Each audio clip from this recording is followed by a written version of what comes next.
ಗಜೇಂದ್ರ ಗಿಡಕ್ ಹೋಗಿ ವಾಪಸ್ ಬರೋ ಮುಂದ ಒಂದ್ ಕಾಲ್ ಬಂತು. ಏನಪ್ಪಾ ಅಂದ್ರೆ ಗೌರಿ ಅಂದ್ರೆ ನಮ್ಮ ಆಡು ಮರಿ ಹಾಕೈತಿ ಅಂತ ಹೇಳಿ ನಾವ್ ಸೀದಾ ಬಂದ್ವಿ ನಮ್ ಶೆಡ್ಡಿಗೆ. ಫುಲ್ ಖುಷಿ ಆಗಿತ್ತು, ಎಕ್ಸೈಟ್ಮೆಂಟ್ ಇತ್ತು ಏನ್ ಆಗಿರ್ತೈತಿ ಅಂತ ಹೇಳಿ. ಬಂದ್ ನೋಡೋಷ್ರೊಳಗ 2 ಮರಿ ಹಾಕೇ ಬಿಟ್ಟು ನಮ್ ಗೌರಿ ಶೆಡ್ಡಿಗೆ ಬಂದು ಈಗ ಒಂದ್ 3.5 ತಿಂಗಳಾಯ್ತು. ಫಸ್ಟ್ ಟೈಮ್ ಮರಿ ಹಾಕಿದ್ದ.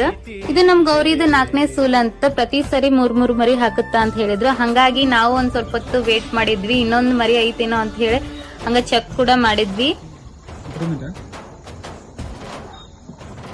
ಸೊ ಸ್ವಲ್ಪ ಹೊತ್ತು ವೇಟ್ ಮಾಡಿ ನೋಡಿದ್ವಿ ಇನ್ನೊಂದ್ ಮರಿ ಹಾಕುತ್ತೇನಂತ, ಆದ್ರೆ ಬರ್ಲಿಲ್ಲ. ಸೊ ಆದ್ರೆ ಎಷ್ಟು ಖುಷಿ ಆಗ್ಬಿಟ್ಟಿತ್ತು ಅಂದ್ರೆ ನಮ್ಗ ನಮ್ ಪಾಪುಗಳಿಗೆ ಮಾತೊಳಗಂತ್ರ ಹೇಳಕ್ ಆಗಲ್ಲ, ಅಷ್ಟು ಎಕ್ಸೈಟ್ಮೆಂಟ್ ಆಗಿದ್ವಿ.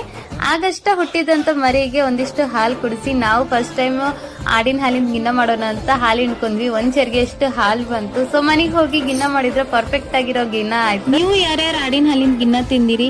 ಹಳ್ಳಿ ಜೀವನದೊಳಗ ಸಣ್ಣ ಸಣ್ಣ ಕ್ಷಣಗಳೇ ದೊಡ್ಡ ಖುಷಿ ಕೊಡುತ್ತಾ ಅನ್ಕೋತೀವಿ. ಇದಕ್ ನೀವೇನಂತೀರಿ ಅಂತ ಹೇಳಿ ಕಮೆಂಟ್ ಒಳಗೆ ತಿಳಿಸ್ರಿ. And thank you for watching all. Bye.